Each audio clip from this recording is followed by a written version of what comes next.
그런 상황 가운데 있어도 다시 한번 주님께서 저희를 붙잡아 주시고 회복시켜 주셔서 함께 부흥하는 저희 금당저녁교회 성도들 될 수 있도록 하나님 함께해 주시옵소서. 오늘 말씀 주시는 목사님에게도 성령님께서도 함께해 주시고 또 그 깊은 마음으로 나아갈 수 있도록 도와주시옵소서. 예수 그리스도 이름으로 교회드립니다. 아멘. 존귀한 어린 양 찬양하겠습니다.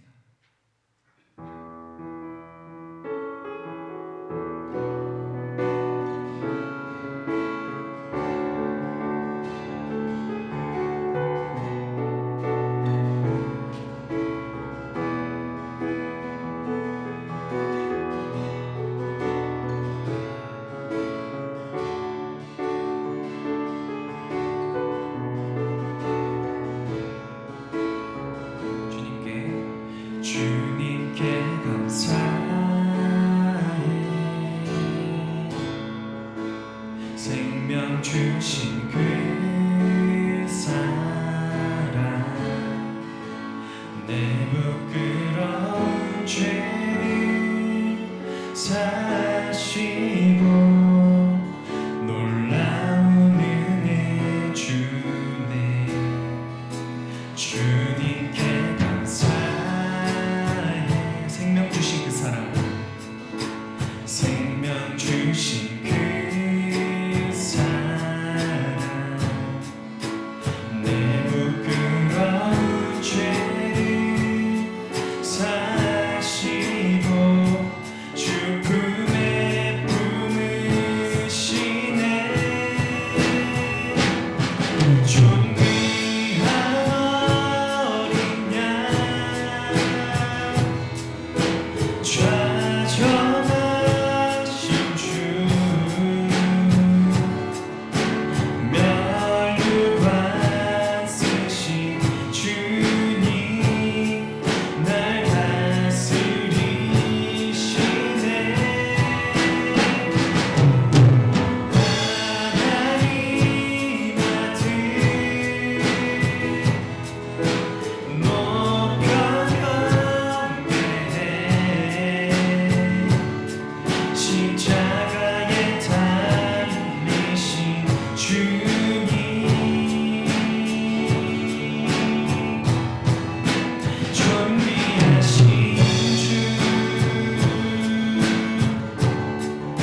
기도로 나가겠습니다.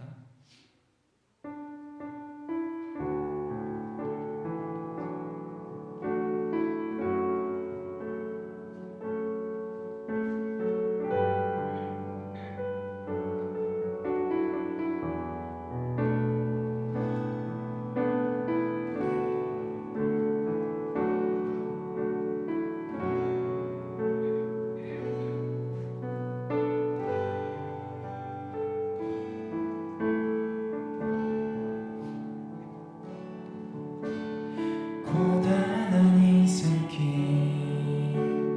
힘겨운 오늘도 예수 내 마음 아시네.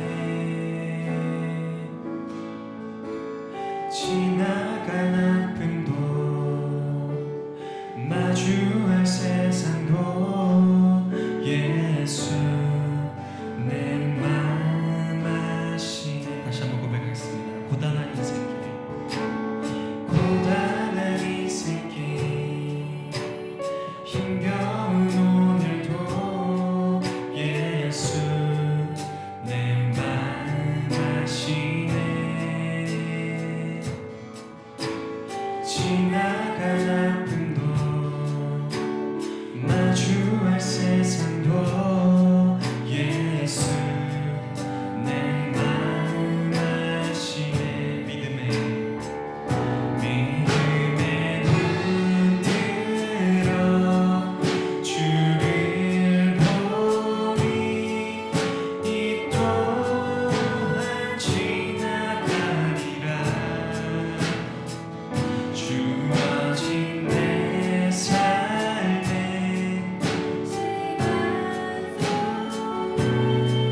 주의 뜻 알게 하소서.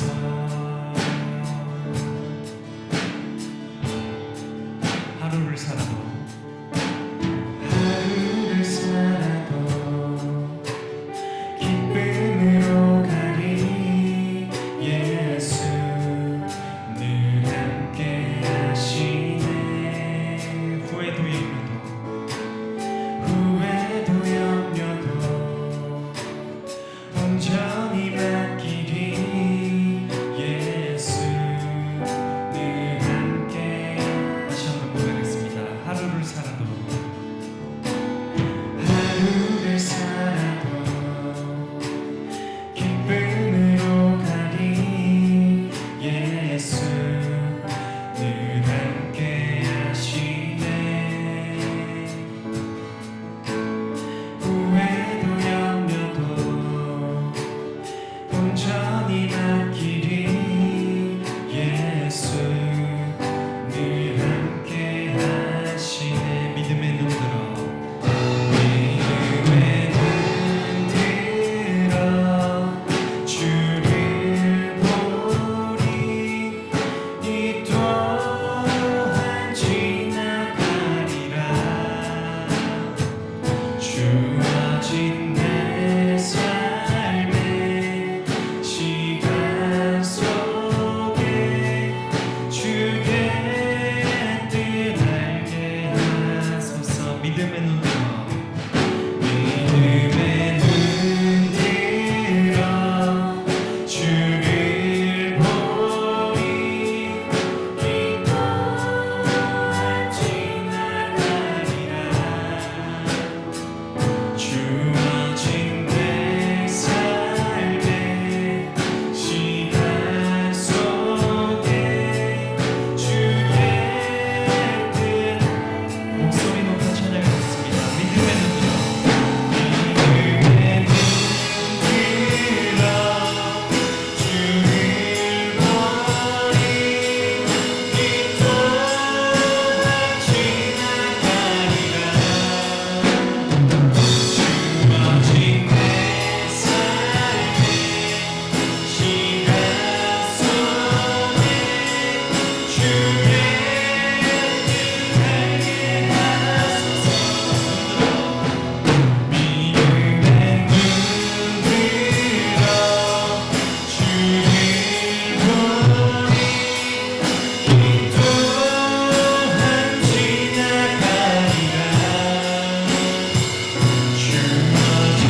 전능하사 천지를 만드신 하나님 아버지를 내가 믿사오며 그의 외아들 우리 주 예수 그리스도를 믿사오니 이는 성령으로 잉태하사 동정녀 마리아에게 나시고 본디오 빌라도에게 고난을 받으사 십자가에 못 박혀 죽으시고 장사한 지 사흘 만에 죽은 자 가운데서 다시 살아나시며 하늘에 오르사 전능하신 하나님 우편에 앉아 계시다가 저리로서 산자와 죽은 자를 심판하러 오시리라.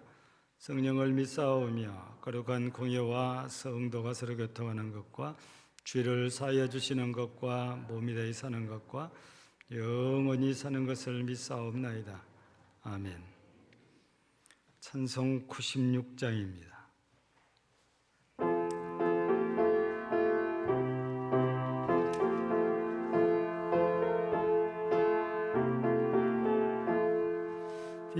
예수님은 누구신가?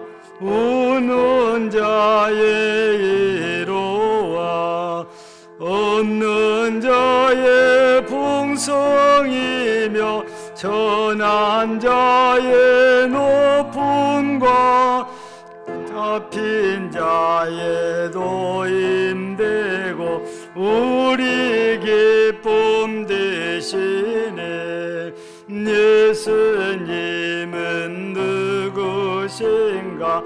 약한 자의 정함과 눈먼 자의 빛이시며 병든 자의 고침과 죽은 자의 부활되고 우리의 생명 되시네. 예수님은 누구신가? 주한 자의 정함과 죽을 자의 생명이며 죄인들의 정보와 멸망자의 구원되고 우리 평화 되시네. 예수님은 누구신가? 온 교회의 머리와 온 세상의 구주시며 모든 왕의 왕이요 심판하실 주님 되고 우리 영광 되시네.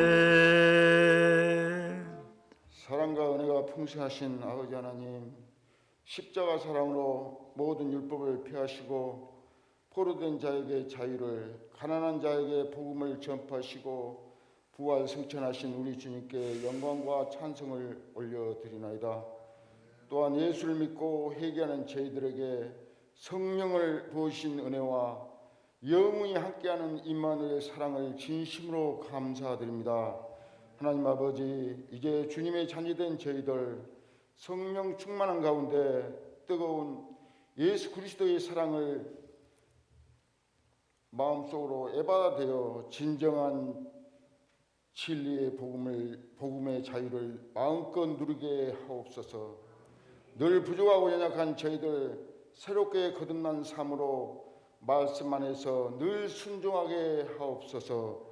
사랑의 하나님 아버지, 지금까지 어렸던 모든 만물이 따스한 봄날과 함께 녹아내리며 이제 모든 대지의 푸른 풀과 함께 꽃들이 만발하였나이다.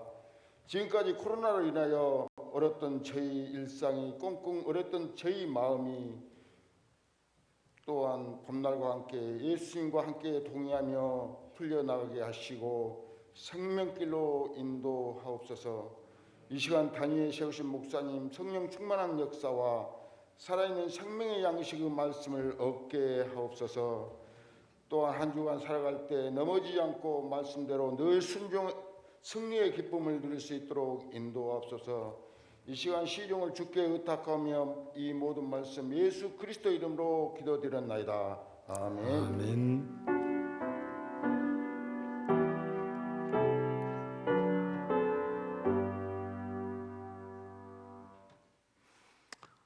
하나님 말씀 같이 보십니다. 히브리서 3장입니다. 주보에 15절까지로 되어 있는데 1절 한 절만 보겠습니다. 히브리서 3장 1절입니다.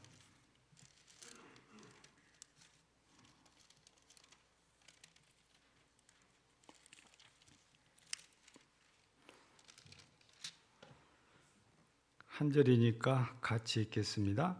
그러므로 함께 하늘의 부르심을 받은 거룩한 형제들아, 우리가 믿는 도리여 사도시며 대제사장이신 예수를 깊이 생각하라. 아멘. 유대인 하면은 떠오르는 것이 여러 가지가 있겠지만 그 중에 하나가 탈무드지요. 유대인들의 지혜서라고 말하기도 합니다. 근데 여기에 사람을 판단하는 세 가지를 소개를 해놨는데 그 나라 말로 그대로 제가 발음이 서투르지만 읽어보면 그래요. 키오소, 코소, 카소. 이 말을 들으면 이게 무슨 말인가 이런 생각이 드는데 우리나라에서도 이런 기준을 두고 사람을 판단한 사람도 분명히 있을 것 같아요. 그래서 이걸 설명을 좀 붙이면 키오소는 주머니란 뜻이랍니다. 그런데 그냥 주머니가 아니고 돈 주머니. 그러니까 스펄전 목사님은 회개를 외칠 때에 지갑 회개를 주장을 했잖아요.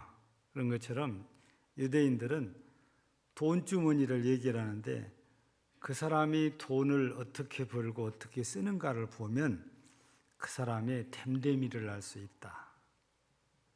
그런 얘기이고 간략하게 설명하면 코소는 술잔이란 뜻이답니다. 이 술을 마실 때 보면 이 사람이 어떤 사람인지를 알 수가 있대요. 실제적으로 우리나라도 술자리가 참 많은 나라지요. 특별히 직장 생활을 하거나 사업하신 분들은 접대한다는 이름으로 술자리가 참 많잖아요. 오죽했으면 옛날에는 술상무라는 말이 있을 정도로 술을 많이 마셨는데 술을 자기가 절제를 하고 적당히 마신 사람은 가까이 교제를 해도 괜찮지만 술을 절제하지 못한 사람은 그렇게 가까이 하고 살 사람이 못 된다는 거죠. 왜냐하면 그 술 때문에 그 사람은 망할 위험성이 매우 높답니다.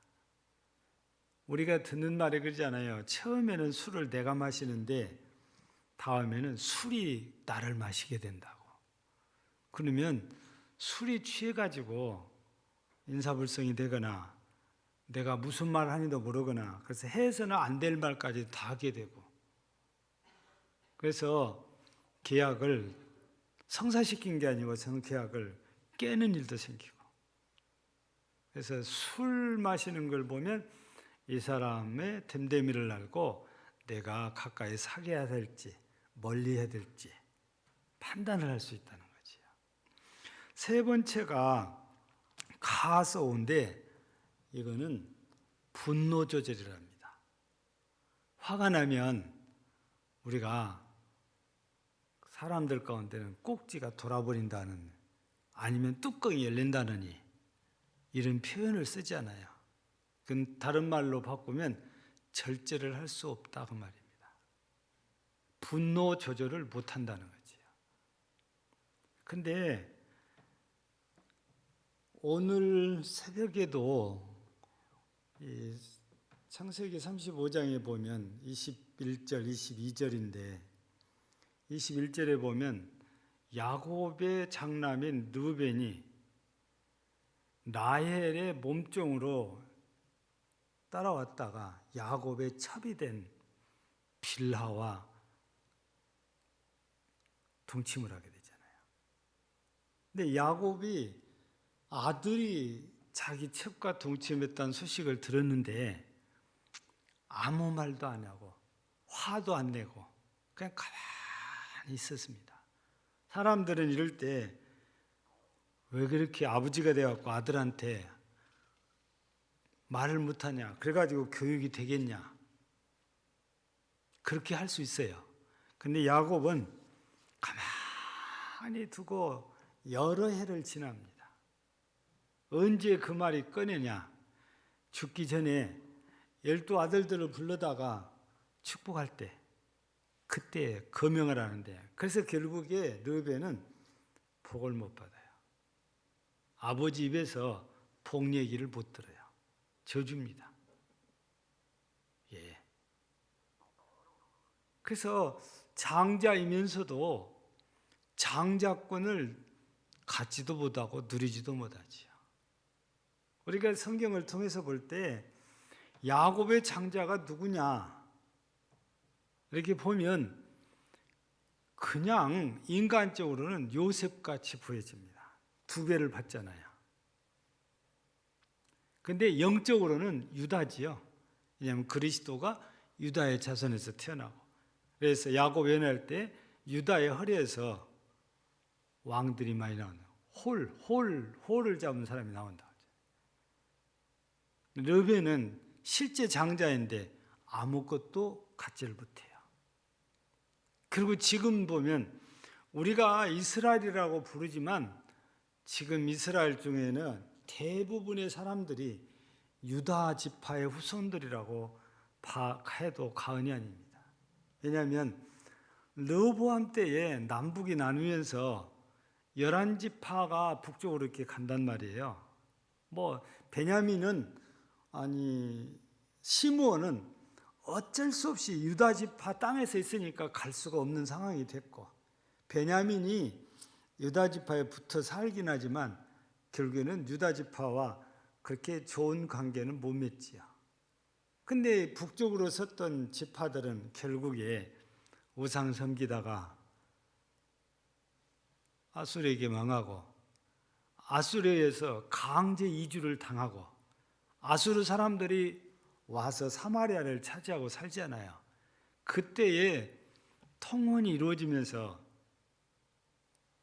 순수한 이스라엘의 혈통을 가진 사람들은 없어지고 이제는 혼혈족이 출생을 하기 시작하잖아요. 그래서 유대인들이 유다 지파에서 그랬잖아요. 유대인들이 사마리아인이라고 이름을 붙이기 시작한 거죠. 혼혈족이라는 것입니다. 그래서 사마리아인들은 유다인들은 엄청 싫어하지요. 혼혈족이라고 그래서. 내가 밥을 먹고 있는데, 유대인이 밥 먹고 있는데 사마리아 사람이 들어온다. 그럼 기분 나쁘니까 먹던 밥도 그냥 두고 나가버릴 정도예요. 그 정도로 싫어해요. 아주 극도로 싫어해요. 그러니까 북쪽으로 따라갔던 이들은 순수 야곱의 자녀로서의 혈통은 온데간데 없어져 버려요. 겨우 맥맥을 유지하는 게 유다 지파거든요. 그래서 남쪽 유다라고 우리가 보통 성경에서 표현한 걸 보는데 그나마 거기가 조금이라도 나은 곳이잖아요.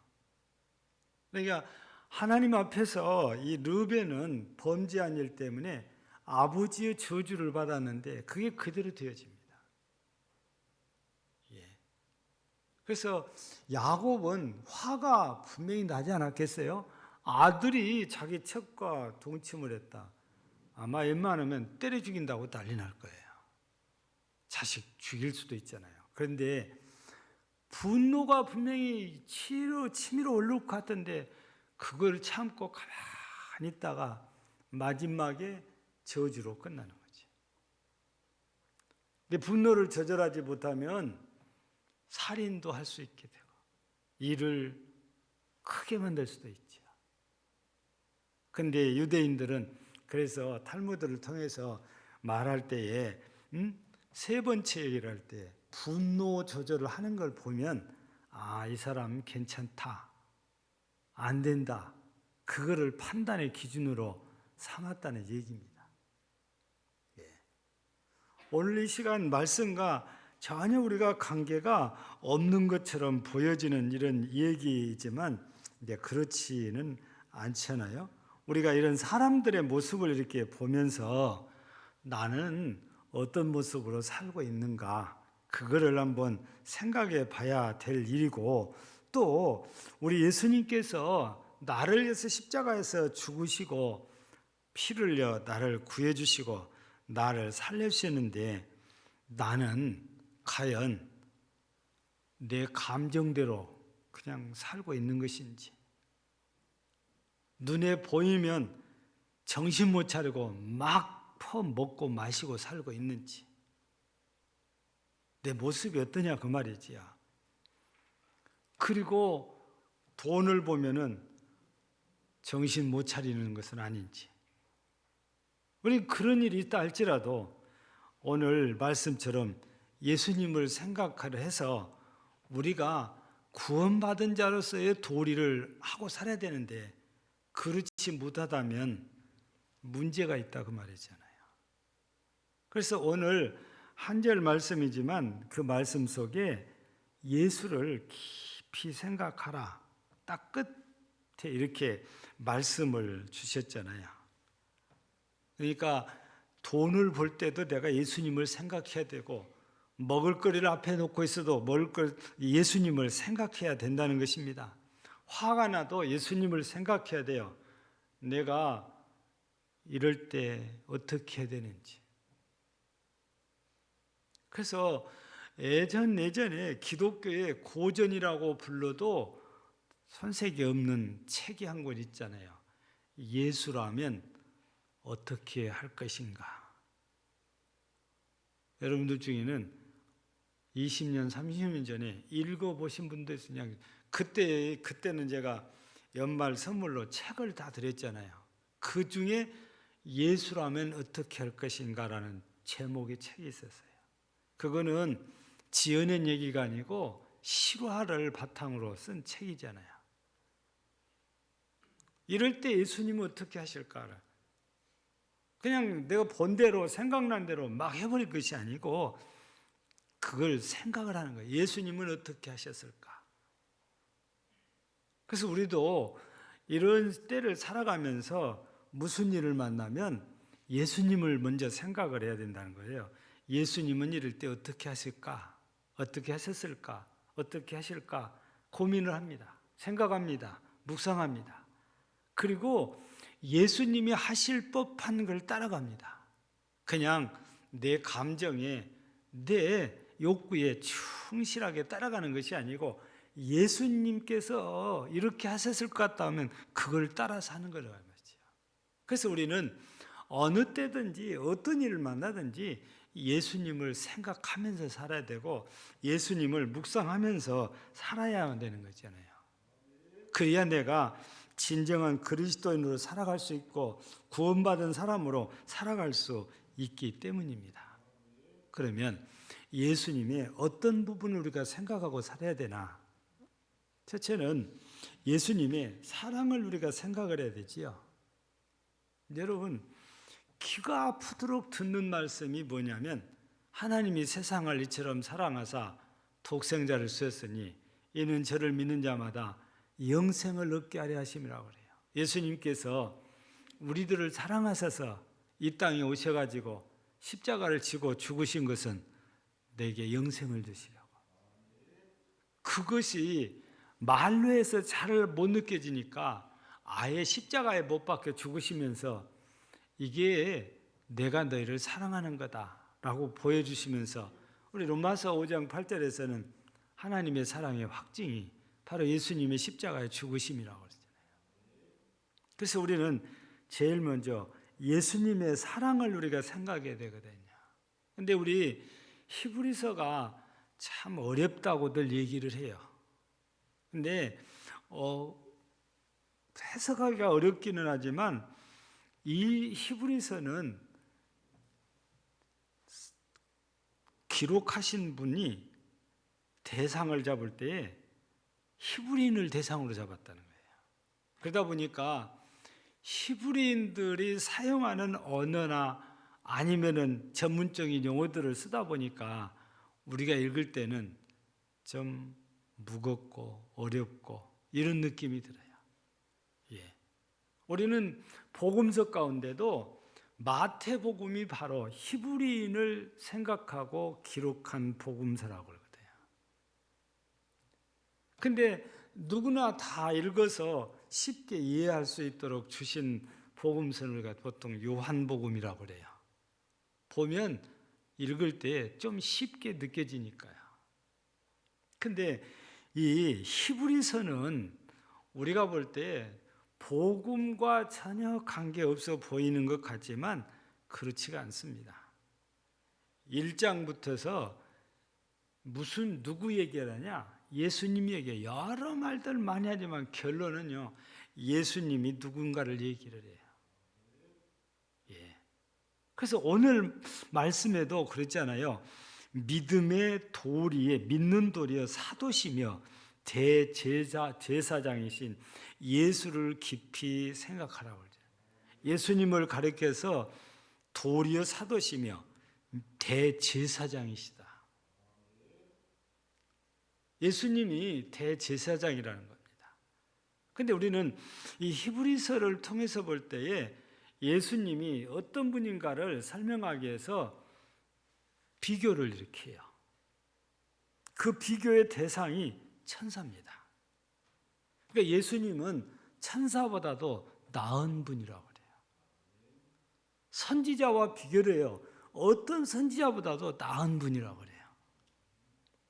이스라엘 사람들은 모세를 대단히 귀하게 봅니다. 모세보다도 큰 자라고 그래요. 그래서 이 3장을 우리가 쭉 읽어가다 보면 모세와 비교하는데 모세는 하나님의 집의 사환, 그러니까 종이 돼요. 근데 예수님은 아들이 돼요. 질적으로 다르다는 겁니다.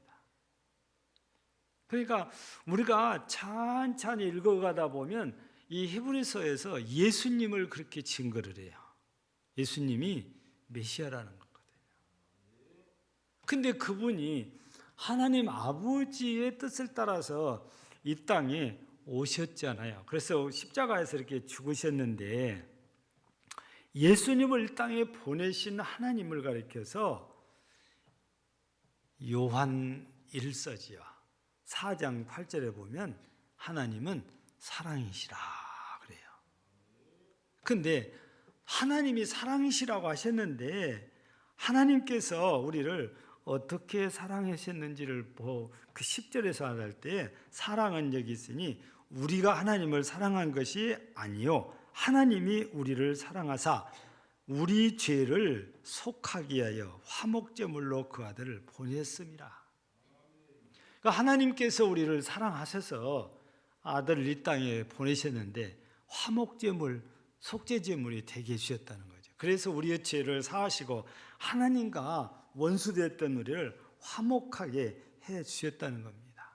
그러니 예수님께서 십자가를 지시는 가장 기본적인 이유는 우리를 사랑하시기 때문이라는 거예요. 하나님이 사랑이신 것처럼 예수님도 우리를 사랑하신대요. 그래서 요한복음 13장 1절에서는 무슨 얘기를 합니까? 예수님은 자기 백성을 사랑하시되 끝까지 사랑하신다고 그래요. 사랑이신 예수님이 우리들을 처음부터 끝까지 사랑해 주신대요. 우리가 좀 잘못했다고, 우리가 좀 실수했다고 우리를 예면하지 않아요.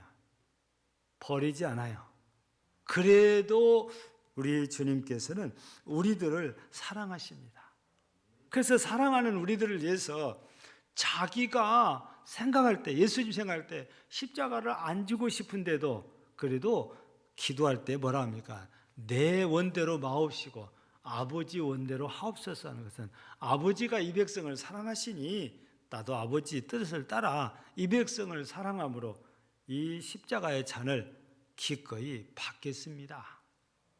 그런 표현이 있잖아요. 그래서 예수님도 하나님도 우리들을 사랑한다는 말씀입니다. 예수님이 나를 사랑하신다는 것을 우리가 제대로 깨닫는다면 우리가 절대 딴짓을 못합니다. 할 수가 없어요. 우리 주님께 나를 어떻게 사랑해 주시는지, 얼마나 사랑하시는지. 그거 알면 예수님 배신할 수 없어요. 그런데 예수님의 사랑을 우리가 잘 느끼지 못하다 보니까 때로는 엉뚱한 말도 하고 엉뚱한 행위도 하게 되거든요. 그러나 몰라서 그런 거죠. 우리는 그래서 오늘 말씀 예수님을 깊이 생각하라는데, 묵상하라는데, 바로 예수님의 사랑을 그렇게 묵상해라. 생각해봐라. 예수님이 너를 어떻게 사랑하는데, 예수님이 너를 얼마나 사랑하는데, 얼마나 사랑했으면 십자가를 지겠냐, 얼마나 사랑했으면 목숨을 내주겠냐. 깊이 깊이 사랑해 보라는 겁니다. 또 이어지는 말씀인데요, 예수님께서 십자가를 지시는 그 이유가 사랑 때문이라고 하는데, 십자가를 진다는 것 자체는 고난을 의미하는 거잖아요. 그래서 예수님께서 나를 위해 고난당해 주신 걸 생각해야 돼요. 오늘 700년 전, 주전 700년 전에 예수님께서는 이 땅에 오셔서 우리의 죄를 담당하시고 십자가에서 죽으실 것을 예언을 합니다. 하나님이 이렇게 말씀을 주세요. 그 예언자가 바로 이사야 선지자입니다. 그래서 이사야서 53장을 보면 4절에서 6절에서 그래요. 그런 실로 우리의 질고를 지고 우리의 슬픔을 당하였거늘 우리는 생각에를 그 징벌을 받아서 하나님께 맞으며 고난을 당한다 하였노라. 그가 찔림은 우리의 허물 때문이요 그가 상함은 우리의 죄악 때문이라. 그가 징계를 받음으로 우리는 평안을 누리고 그가 채찍에 맞음으로 우리는 나음을 받았도다. 우리는 다 양 같아서 그래 행하여 각기 제 길로 갔거늘 여호와께서는 우리 모두의 죄악을 그에게 담당시키셨도다. 그러니까 일찍이 예수님이 땅에 아기예수로 오시기 전 700년 전에 이미 하나님께서는 예수님이 어떻게 하실 것을 알기 때문에 이사야 선지자의 입을 통해서 이 말씀을 우리에게 전해 주셨던 거지요. 그래서 이런 사실을 알기 때문에 이사야서 53장 7절에서는 그가 곤욕을 당하여 괴로울 때도 그 입을 열지 아니하였으며 마치 도수장으로 끌려가는 어린 양과 털 깎는 자 앞에서 잠잠한 양같이 그의 입을 열지 아니하였도다. 여러분, 우리가 이미 고난 중간에 살펴본 대로 예수님이 신문 받으실 때에 아무 말도 잘 안 하려고 그래요. 해봐야 저들이 잘 알아듣지도 못하고, 이미 대제사장이나 공회에서 재판할 때는 다들 자기들이 짜놓은 각본에 따르기 때문에 예수님이 말씀하셔도 뭐 필요가 없는 거죠. 빌라도 앞에서도 아무 답변을 안 하시려고 합니다. 한마디 했지요. 네가 말하였느니라. 네가 유대인의 왕이냐? 그러더니 네가 말하였느니라. 딱 한마디 하고 끝납니다. 많은 죄로 친다고 해도 예수님은 일절 아무 말씀이 없으세요. 빌라도가 귀히 여겼다고 그럽니다. 누가 이런 모습이냐? 양이 그래요. 여러분들 양 잡는 것 가까이서 보셨어요? 저는 진짜로 살아있는 양을 잡는 걸 눈에 그 앞에서 보고 있었어요. 근데 보통 짐승들은 죽이려고 하면 안 죽고 도망가려고 난리를 칩니다. 근데 양은요, 눈만 가리면 살짝에 밀면 그대로 누워요. 내 목 다시오. 이러고 있어요. 소리도 별로 없어요. 시끄럽지가 않아요. 조용합니다, 양 잡을 때. 양 잡는 분이 가지고 있는 칼이 여러분 부엌칼도 아니에요. 얼마나요? 조그마한 칼 하나인데 그것 갖고 모든 걸 다 끝내요. 진짜 조용해요. 예수님이 바로 그런 모습이에요. 엄청나게 아플 텐데, 괴로울 텐데, 고통스러울 텐데 그 표현을 전혀 안 하시거든요. 근데 여러분, 고통이 없어서 그러셨겠어요? 아프지 않아서 그러셨겠어요? 예수님도 참 사람이에요. 그래서 우리가 느끼는 것들을 다 느낄 수 있다고 그러잖아요. 그냥 아픔도 슬픔도 고통도 괴로움도 다 느껴요. 근데 어떻게 예수님이 십자가에서 그렇게 죽어가시면서 왜 고통을 모르시겠어요? 다 아시지요. 우리처럼 느낍니다. 그런데도 불구하고 절대 나 힘들다, 나 괴롭다, 나 아프다 이런 말씀을 일절 안 하신다는 말씀이에요. 조용하게 아버지의 뜻에 순종해가는 그런 모습을 우리들에게 보여주거든요. 그러면 이런 예수님의 고난받으심을 생각해 본다면 내가 힘들 때에 내가 힘들다고 불평하고 원망하고 그럴 수 없는 거다 그 말이죠. 예수님이 죄 때문에 그런 것이 아니고 순전히 내가 지은 죄 때문에 그런 고난을 당하셨어도 아무 말씀 안 하시고 묵묵히 하나님 아버지의 뜻에 순종을 했거든요. 근데 우리는 조금만 그러면 곧 죽을 것처럼 그러거든요. 예수님은 우리가 생각해 보면 그러거든요. 우리하고는 다르게 이런 고난 앞에서 자기 뜻이 있을지라도 아버지의 뜻에 순종해서 어떤 고난도 다 참고 견디고 이겨내는 모습을 우리들에게 보여주셨잖아요. 예. 그래서 우리도 내가 힘들 때, 괴로울 때, 슬플 때, 고난당할 때 예수님을 깊이 생각하는데 바로 고난당하신 예수님을 깊이 생각해요. 예수님은 이런 고난 때 어떻게 하셨는지 우리도 예수님을 닮아서 내가 고난을 기꺼이 감당해야 될 건지 나는 이런 거 못한다고 그냥 그쪽에서 원하는 대로 따라갈 것인지. 예.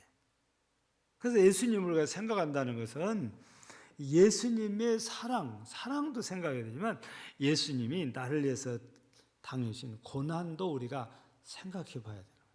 그러면서 우리가 어떤 고난이 있다 할지라도 예수님은 우리를 사랑 때문에 감당하셨으면 우리는 예수님의 은혜를 생각하면서 기꺼이 그 고난을 우리가 받을 수 있어야 된다는 말이죠. 그 예수님을 생각하면 그렇게 해야 되는 거지요. 세 번째는 우리 예수님께서 우리와 함께 하시기를 원한단 말이에요. 그래서 이 말씀 보면 그러므로 함께 하늘의 부르심을 받은 거룩한 형제들아 우리가 믿는 도리의 사도시며 대제사장이신 예수를 깊이 생각해라 했을 때 함께 하늘의 부르심을 받은 거룩한 형제 자매 그래요. 여러분 우리 주님께서는 우리들과 이렇게 함께 하나님 아버지께 나아가기를 원하신다는 거거든요. 너 따로 나 따로가 아닙니다. 예수님께서는 나는 이제 할 일을 다 했다 그리고 예면하고 그냥 아버지 곁으로 가버리시는 그런 분이 아니고 여전히 성령으로 역사하셔서 우리를 이끌어 주시잖아요. 아버지의 나라에 무사히 돌아갈 수 있도록 도와주신다는 말씀이에요. 그러니 우리가 예수님을 이렇게 생각할 때 예수님이 나와 늘 함께하고 싶은데 동행하고 싶은데 내가 자꾸 세상이 좋아서 주님 잠깐만요 다음에요 그런단 말이에요. 주님은 지금 나와 함께하고 싶어요. 주님은 지금 여러분들과 함께하기를 원합니다. 다음에가 아닙니다. 근데 우리는 다음에예요. 주님 오늘 바쁜데요. 나 오늘 무슨 약속이 있는데요. 오늘 무슨 일이 있는데요. 그러면서 계속 주님과의 약속은 뒤로 밀칩니다. 그리고 육신적인 약속을 찾아서 나갑니다. 우리가 정말 주님을 생각해야 될 부분이 바로 언제나 주님이 나와 함께하고 싶어 하신다는 사실을 생각해야 돼요. 전혀 주님은 나를 외면해버리고 사는 것처럼 우리가 행하면 안 되잖아요. 주님은 편찮아요. 여전히 나와 함께하고 싶어요. 여전히 나와 같이 살고 싶어요. 마치 에녹이 하나님과 동행한 것처럼 주님은 지금 우리와 그렇게 살기를 원하세요. 바로 우리가 생각해야 될 부분이 바로 그 부분이에요. 우리는 성경에 여러 인물들 가운데 제일 먼저 나온 하나님과 동행한 사람이 소개됐지요? 여러분, 하나님과 동행한 사람들이 한둘이 아니에요. 근데 특별한 사람인데 바로 창세기 5장 21절 이하에 나오는 에녹이라는 사람이에요. 근데 우리가 에녹이 어떻게 하다가 하나님과 동행을 하게 됐을까라는 걸 생각하면 답을 찾기가 정말 어려워요. 근데 어떤 학자가 얘기를 하기를 그 답은 아들을 보면 보일 것입니다 그래요. 아들 이름이 뭡니까? 무드셀라라고 그래요. 여러분, 우리가 성경에 있다가 이게 뭘까 하고 찾아보고 성경을 읽는 일은 극히 드물어요. 그냥 이어서 읽기면 바쁘거든요. 근데 바로 에녹의 첫째 아들 무드셀라에 대해서 우리가 조금 생각을 해봐야 돼요. 이분이 어떤 사람인지를 알아야 되잖아요. 그래서 우리가 성경을 보면 이 무드셀라가 이름을 보면 우리는 전혀 그런 느낌을 이제 갖지 않는데, 실제 무드셀라란 이름의 뜻은 창 던지는 사람이란. 창을 던진다는 것은 싸움이에요, 전쟁이에요.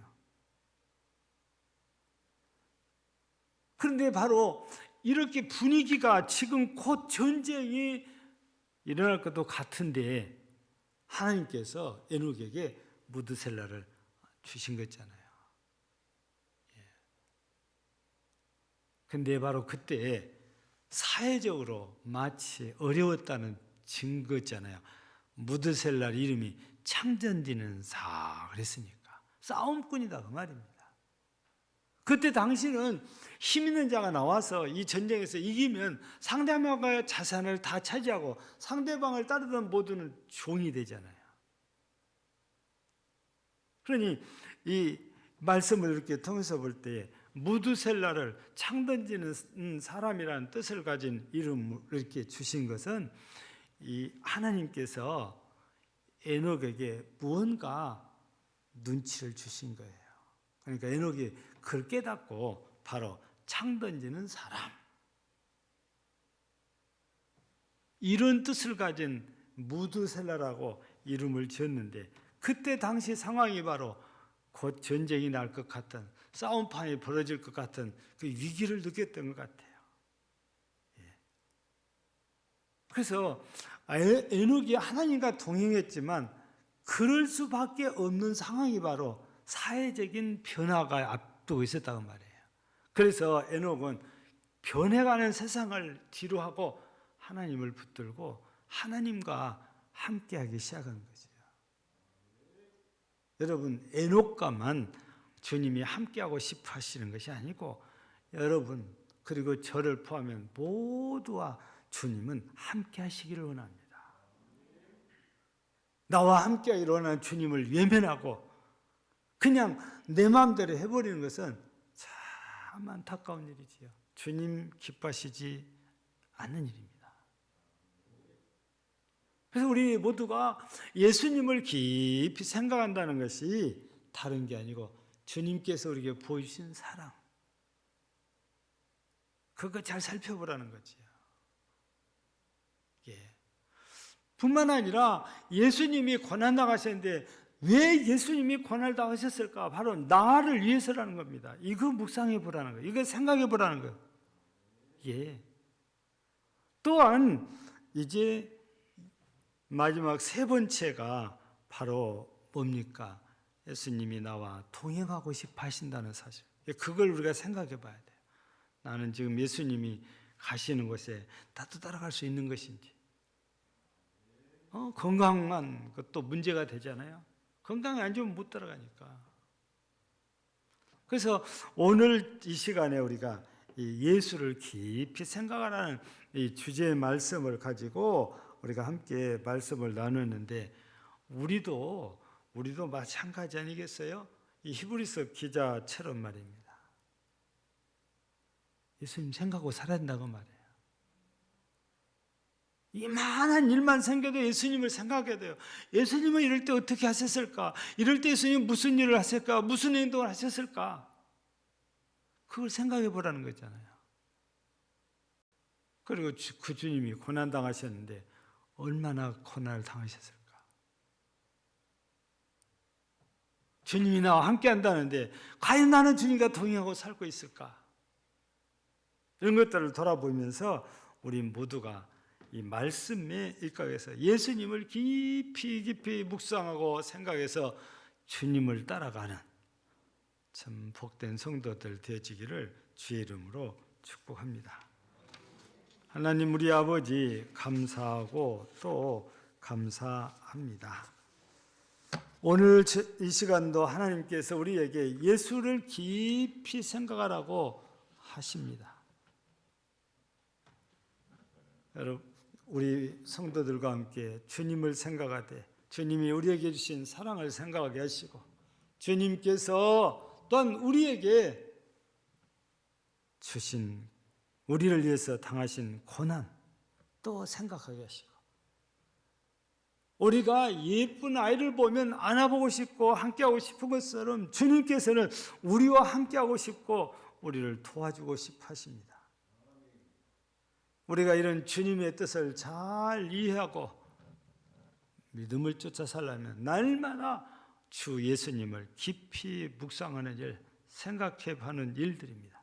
우리가 이 사명을 잘 감당함으로 말미암아 하나님 앞에 큰 영광이 되어지고 하늘의 뜻에서 뜻이 땅에서도 이루어지는 은혜의 역사가 있게 하여 주시옵소서.